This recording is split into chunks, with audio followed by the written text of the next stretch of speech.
பாருங்க, சீமான் அவர் தனியா நின்று ஒன்னும் சாதிக்க முடியாத ஒரு நிலைமையில இருக்காரு. அவர் பிஜேபிக்கு சவால் விடுவார், சில சமயம் டிஎம்கேக்கு சவால் விடுவாரு. கட்சிகளுக்கு சவால் விடுவதை விட அவரோட கட்சியோட வளர்ச்சியை பாருங்க. அவர் ஏதாவது ஒரு டைரக்ஷன்ல போனோம். இப்ப பல பேர் சொல்றாங்க இல்ல ஆக்டர் விஜயோட போகக்கூடும். ஆனா ஆக்டர் விஜய் பின்னாடி யார் இருக்காங்கிறது கேள்வி வருது இல்லைங்க. ஆக்டர் விஜய இந்த நேரத்துல நீங்க அரசியல் கட்சி ஆரம்பிங்கன்னு சொன்னது யார்?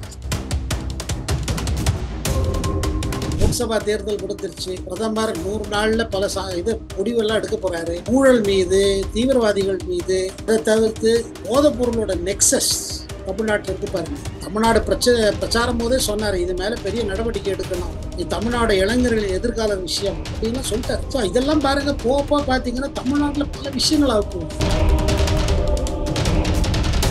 இப்போ நமக்கு இங்க கேரளால வளர்ச்சி வேணும், நமக்கு ஒரு சந்தர்ப்பம் கிடைக்கணும் வளர்றதுக்குன்னா, அப்போ நமக்கு பிஜேபி. ஸோ அங்கே கொஞ்சம் மாற்றிட்டு இருக்கு. அதில் 1-2 சீட்டு கிடைச்சா கூட அதுவும் பாருங்க 26 கேரளத்தில் பெரிய இம்பாக்ட் இருக்கு. அண்ட் பினராயி விஜயனுக்கு இந்த தரம் கட்டாயமாக, ஏன்னா எல்லா எக்ஸிட் போல என்ன சொல்றாங்கன்னா இடதுசாரி கூட்டணி ரொம்ப அடி வாங்க போகுது. இதுல நம்ம ராகுல் காந்தி வயநாடுல நல்ல அமோக வெற்றிக்கு பிறகு இந்த தரம் பாருங்க லோக்சபா தேர்தலில் பிஜேபிக்கு ஓட்டு அதிகமாக வர காரணம் பிரதமர் மோடி தில்லியில் அமர வேண்டுவது பிரதமர் தான். அது ஒண்ணு. ரெண்டாவது விஷயம், இந்த தரம் பாருங்க ஜேடிஎஸ்க்கும் பிஜேபிக்கும் ஒரு அலையன்ஸ் இல்லை.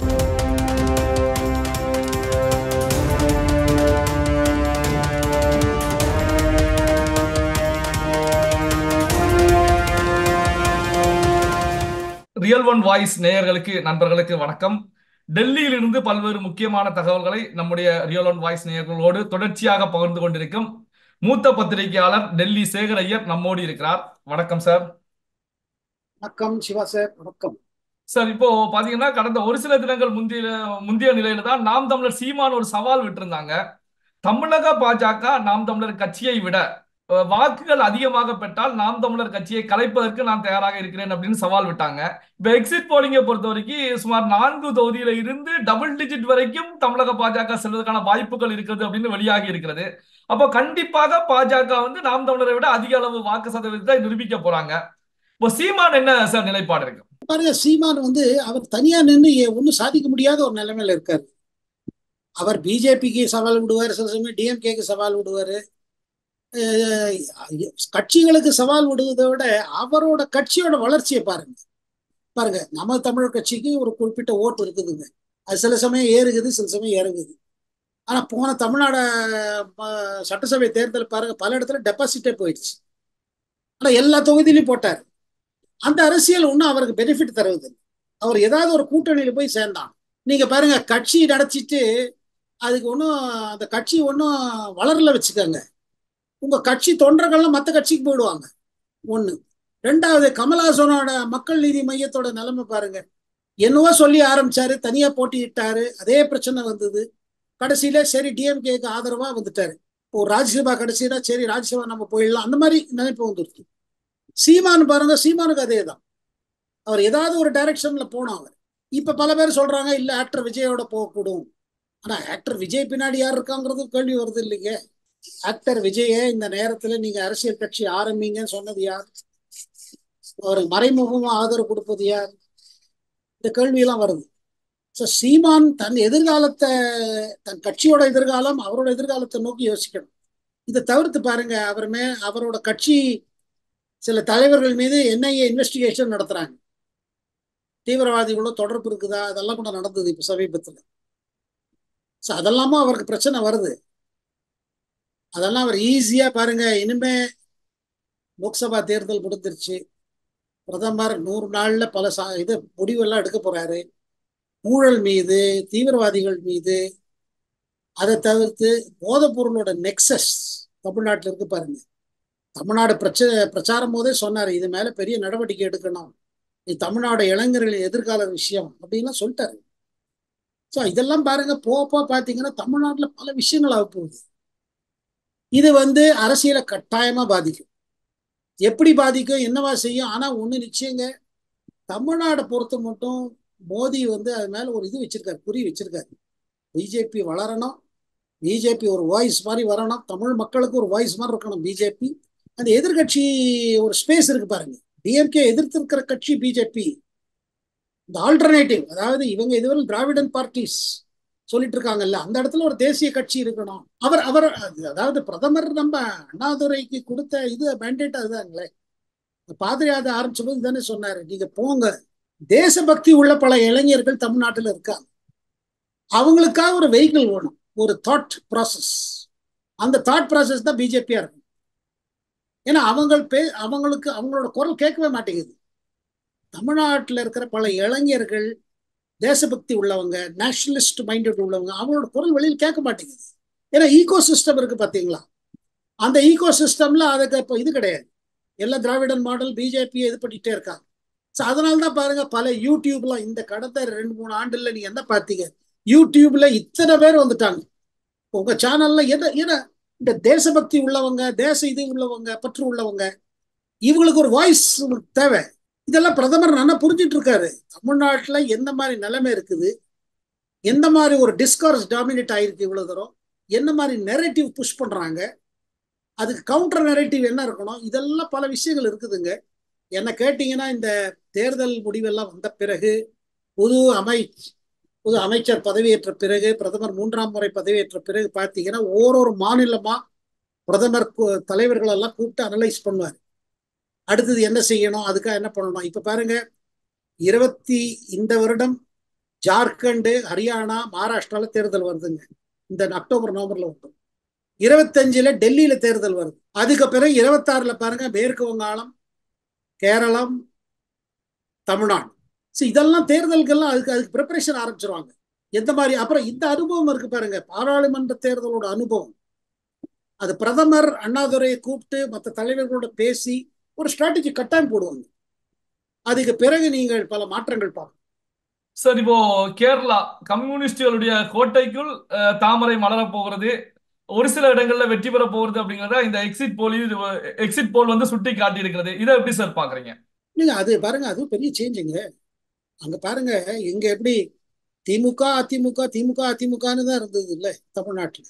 இப்ப பாருங்க, அதிமுக கொஞ்சம் மங்க ஆரம்பிச்சிருச்சு, உள்பூசல் பல காரணங்கள். கேரளத்துல பாருங்க, அங்க என்னடானா அந்த கூட்டணி ஒரு வேற விதமான கூட்டணி, அங்க பர்மனன்ட் கூட்டணி. ஒன்று இடதுசாரி கட்சிகளோட கூட்டணி, எல்டிஎஃப் சொல்லுவாங்க. இன்னொரு பக்கம் காங்கிரஸ் தலைமையில ஒரு கூட்டணி, அது யூடிஎஃப்.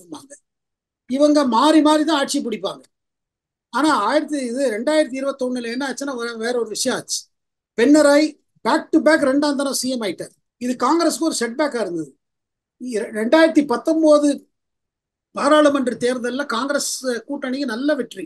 20 தொகுதி பாராளுமன்ற தொகுதியில 19 ஜெயிச்சாங்க. அந்த மாதிரி ஒரு சூழ்நிலை இருக்கும் பொழுது இந்த தரம் பாருங்க, அங்க பிஜேபி 2 சீட்டு ஜெயிக்க முடியும்னா, இது பண்ண முடியும்னா, பல எக்ஸிட் போல் என்ன சொல்லுவதுன்னா, காங்கிரஸ் எப்போதும் சப்போர்ட் பண்ணுவாங்க. காங்கிரஸுக்கு மெயின் சப்போர்ட் பார்த்தீங்கன்னா கிறிஸ்துவ ஓட்டும் சரி, இஸ்லாமியர் ஓட்டும் சரி. இஸ்லாமியர் ஓட்டு காரணம் அந்த ஐயுஎம்எல் அங்க இருக்குது, அந்த ஃப்ரண்ட்ல இருக்குது. இந்த தடவை பாருங்க, திருச்சூர் போல தொகுதியில, திருவனந்தபுரம் தொகுதியில, பத்தாளம் திட்டாகிற தொகுதியில, அங்கெல்லாம் பாருங்க கிறிஸ்துவர்கள் ஓட்டும் கொஞ்சம் பிஜேபி பக்கம் சாய ஆரம்பிச்சு.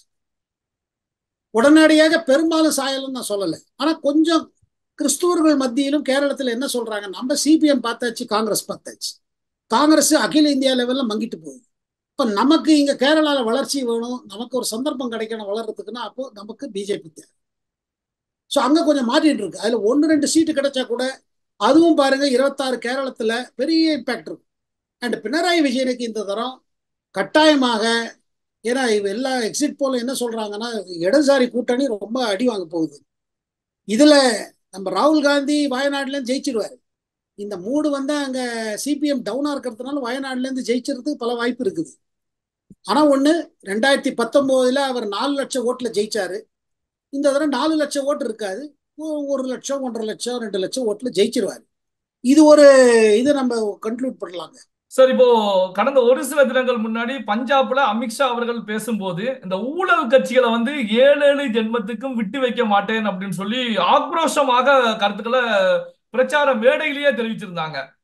இந்த ஊழல் கட்சிகள் அப்படின்னு சொல்லி அமித்ஷா அவர்கள் தெரிவித்த விவகாரம், எந்த கட்சிகள் மீது அமித்ஷா அவருடைய பார்வையை செலுத்த போறார், நடவடிக்கைகள், ஆக்ஷன், ஏன்னா மீண்டும் பாஜக ஆட்சியில் அமர போறது, அவருடைய ஆக்ஷன் எந்த கட்சிகள் மீது அதிரடியாக இருக்க போறது சார்?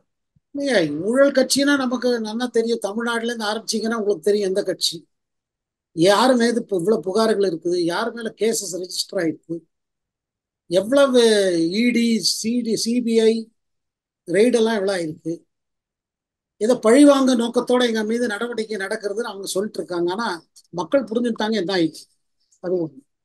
இரண்டாவது, நீங்க மேற்கு வங்காளத்துல மம்தா பானர்ஜியோட அமைச்சர்கள் கோடி கோடியா காசு கிடைச்சது. அது ரெண்டாவது. அதே மாதிரி நீங்க மூணாவது பாத்தீங்கன்னா கர்நாடகத்துல மீண்டும் ஊழல்லாம் ஆரம்பிச்சிருச்சு. இந்த மாதிரி பல இடம் இதுல பாத்தீங்கன்னா ஊழல் எந்த கட்சிகள் பண்ணிட்டே இருப்பாங்களோ அதுதான் பண்ணுவாங்க.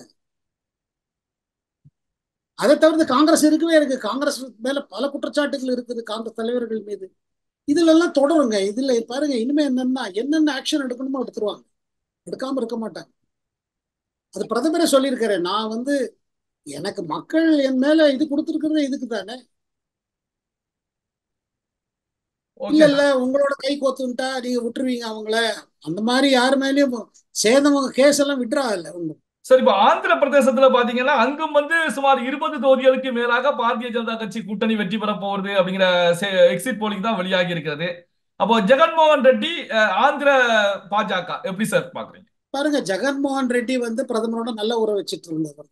இன்னைக்கும் அவர் உறவு, பர்சனல் உறவு சரியா இருக்கு. ஆனா அங்க அவர் 10 வருடமா இருக்காரு. அவருக்கு எதிர்த்து சந்திரபாபு நாயுடு ஒரு கூட்டணி அமைச்சார். அந்த கூட்டணிக்கு இந்த தடவை நல்ல ரெஸ்பான்ஸ் கிடைச்சது. அதுல பிஜேபி இருக்குது. பிஜேபியோட இன்ட்ரெஸ்ட் பாருங்க, சட்டசபை தேர்தல் இல்ல, நம்ம இது மேலதான். பாராளுமன்ற தேர்தல் 2 சீட்டு 3 சீட்டு கிடைச்சுன்னா அது டோட்டல் ஆட் பண்ணணும். ஆனா சந்திரபாபு நாயுடு பிளஸ் பவன் கல்யாண், இது சமூக ரீதியாகவும் இது ஒரு இது பாருங்க. ஏன்னா சந்திரபாபு நாயுடு கம்மா ஓட்டு, அவருக்கு ஓட்டர் பேஸ் கம்மா. பவன் கல்யாண் பாத்தீங்கன்னா காப்பு. நம்ம ஜெகன்மோகன் ரெட்டி பேஸ். இதுல என்ன ஆயிடுச்சு பாத்தீங்கன்னா, அவங்க சொந்த தங்கச்சி ஷர்மிளாவையே காங்கிரஸ் அங்க தலைவரா போட்டு, அங்க முதல்ல தெலங்கானால ட்ரை பண்ணாங்க, ஒர்க் அவுட் ஆகல. சரி ஆந்திராக்கு போங்கன்னாங்க. அதனால என்ன ஆச்சு, உங்களுக்கு ஒய்எஸ்ஆர்சிபி பேஸ்ல கொஞ்சம் டேமேஜ் ஆயிடுச்சு, ஒரு டென்ட் ஆயிடுச்சு. அப்புறம் அதை தவிர்த்து 10 ஆண்டு காலமா இருக்காரு. அப்புறம் அந்த தலைநகரத்தை வச்சுன்னு ஒரே குழப்பம். நம்ம சந்திரபாபு நாயுடு இருக்கும்போது அமராவதி செட்டப் பண்ணாரு தலைநகரமாக, புது தலைநகரம். இவர் இல்ல, அவங்க எல்லா டிடிபி ஆட்கள்லாம் அங்க நிலத்தை வாங்கி போட்டு பணத்தை பண்ணிட்டாங்க, அதனால நான் கேபிட்டலை ஷிஃப்ட் பண்ணிடுவேன். என்ன மாதிரி பண்ணுவேன், சட்டசபை அமராவதியில் இருக்கும், அட்மினிஸ்ட்ரேஷன் எல்லாம் கேபிட்டல் தலைநகரம் விசாகப்பட்டினம், வைசாக், கோர்ட், ஹைகோர்ட், ஜுடிஷியரிக்கெல்லாம் அங்க வச்சிருவோம், கர்னூல்ல வச்சிருவோம் அப்படின்னு அவர் 3 விதமா பிரிச்சுட்டார். ராயல்சீமா ரீஜன் இதெல்லாம் வச்சுட்டு பாருங்க, யாரு ஆல்ரெடி இன்வெஸ்ட் பண்ணியிருக்காங்களோ அமராவதியில, அவங்க எல்லாம் ஆல்ரெடி என்னது இவ்வளவு எல்லாம் பண்ணிட்டு இவர் மாத்துறாரு, அரசியல் காரணத்தெல்லாம் மாத்துறாரு. அதனால பாருங்க, ஒரு பேக்லாஷ் பில்டப் ஆயிடுச்சு அவருக்கு. இந்த மாதிரி உதாரணத்துக்கு இந்த இந்த மேட்டரை சொல்றேன். பல மேட்டர்ல பாத்தீங்கன்னா 10 ஆண்டு காலம் இருந்த பிறகு, ஆனா அவருக்கும் பாருங்க, ஜெகனும் ரொம்ப பல திட்டங்களை கொண்டு வந்திருக்காரு. மக்கள் சேவைக்காக பல திட்டங்கள் கொண்டு வந்திருக்காரு. அந்த திட்டங்களோட இம்பாக்ட் இருக்கும். ஆனா இருந்தும் ஓவரால் பாத்தீங்கன்னா இந்த தடவை அவருக்கு கட்டாயமா சீட்டு குறையும். சீட்டு குறைந்து ஆட்சியே போயிடுமா, இல்ல சீட்டு குறைந்து அட்லீஸ்ட் சிம்பிள் மெஜாரிட்டிக்கு வழி இருக்குமா தான். எக்ஸிட் போல் அந்த மாதிரி காமிக்கல. இன்னைக்கு அசம்பிளியோட எக்ஸிட் போல் டீடைல்ஸ் வருங்க, அப்போ ஒன்றும் கிளியரா தெரியும். சரி, இப்போ நம்முடைய இன்னொரு அண்டை மாநிலமான கர்நாடகாவை எடுத்துக்கிட்டோம் அப்படின்னா அங்கும் பாரதிய ஜனதா கட்சியை பொறுத்த வரைக்கும் 20 தொகுதிகளுக்கு மேலாக வெற்றி பெறும் அப்படின்னு சொல்லி எக்ஸிட் போலிங் வெளியாகி இருக்கிறது. அங்க பாத்தீங்கன்னா பிரஜ்வால் ரேவண்ணா போன்ற விவகாரங்கள் எல்லாம் தேர்தல் சமயத்துல வெடிச்சிருந்தது. இதை நீங்க எப்படி சார் இந்த கர்நாடகா தேர்தல் களத்தை பாக்குறீங்க சார்? நீங்க நெல்லி சிவாச, கர்நாடகால எப்போதுமே சட்டசபை தேர்தலில் என்ன முடிவு இருந்தாலும் பாராளுமன்ற தேர்தலில் மோடிக்கு எப்போதும் சப்போர்ட் உண்டு. இதை நம்ம 2018லயும் பார்த்தோம். 2018 கர்நாடகா சட்டசபையில காங்கிரஸும் ஜேடிஎஸும் ஒன்னா போட்டிட்டாங்க. அதுக்கு பிறகு அதுல அவங்க போட்டியிட்டு அவங்க ஜெயிச்சாங்க. குமாரசுவாமி முதல்வர் ஆனாரு. அது பார்த்தோம். 2019 அதே பிரஜ்வல் ரேவண்ணா அவர் ஹாசன்ல நின்ன பொழுது சித்தராமையா அவருக்கா சப்போர்ட் கொடுத்தாரு. அண்ட் இப்ப வர சில குற்றச்சாட்டுகள் அந்த பீரியட்ல இருந்து வருதுங்க, 2019 இருந்து. அது ஒண்ணு. ஆனா 19 பாராளுமன்ற தேர்தலில் மோடிக்கு தான் ஓட்டு கொடுத்தாங்க. பிரதமர் மோடி வேணும், மோடி பிரதமர் ஆனோம்னா பிஜேபிக்கு ஓட்டு போடணும். இப்ப 24 பாருங்க, அதே மாதிரி ஆயிருக்கு. எது 19 ஆச்சோ 18 பிறகு அதேதான் உங்களுக்கு 2023 காங்கிரஸ் வெற்றி பெற்ற பிறகு நல்ல அமோக வெற்றிக்கு பிறகு இந்த தடவை பாருங்க, லோக்சபா தேர்தலில் பிஜேபிக்கு ஓட்டு அதிகமா வர காரணம் பிரதமர் மோடி தில்லியில் அமர வேண்டுவது பிரதமர் தான். அது ஒண்ணு. ரெண்டாவது விஷயம், இந்த தடவை பாருங்க ஜேடிஎஸ்க்கும் பிஜேபிக்கும் ஒரு அலையன்ஸ் இல்லை. நம்ம பாரதிய ஜனதா பார்ட்டிக்கும் ஜனதாதள் செக்குலர் நம்ம தேவகவுடா முன்னாள் பிரதமர் அவரோட கட்சிக்கு ஒரு அலையன்ஸ். அந்த அலையன்ஸ் என்ன மாதிரி? அதாவது பார்த்தீங்கன்னா சமூக ரீதி அலையன்ஸ். ஒரு பக்கம் லிங்காயத்து, ஒரு பக்கம் ஒக்கலிங்காஸ். அந்த அலையன்ஸோட இம்பாக்ட் இருக்குது. மூணாவது விஷயம் என்ன கேட்டீங்கன்னா, சித்தராமையா அரசு போன வருடத்துல வந்த பிறகு ஒரு ரொம்ப டாப் பெர்ஃபார்மன்ஸ்னு சொல்ல முடியாதுங்க. ஆனால் மக்களோட அதிருப்தி இருக்குது. அதை தவிர்த்து காங்கிரஸ்க்குள்ள உள்பூசல் இருந்துட்டே இருக்கு. இப்ப டி.கே. சிவகுமார் என்ன ஒரு பெரிய தகவல் விட்டாரு. என்ன சொன்னாரு? ஆடு எருமை இவங்களெல்லாம் பலி செய்யறாங்க, இந்த அரசை கவுக்கிறதுக்கா ஏதோ தாந்திரிகம் நடந்துட்டு இருக்கு, கேரளத்துல நடக்கிறதுன்னு சொன்னாங்க.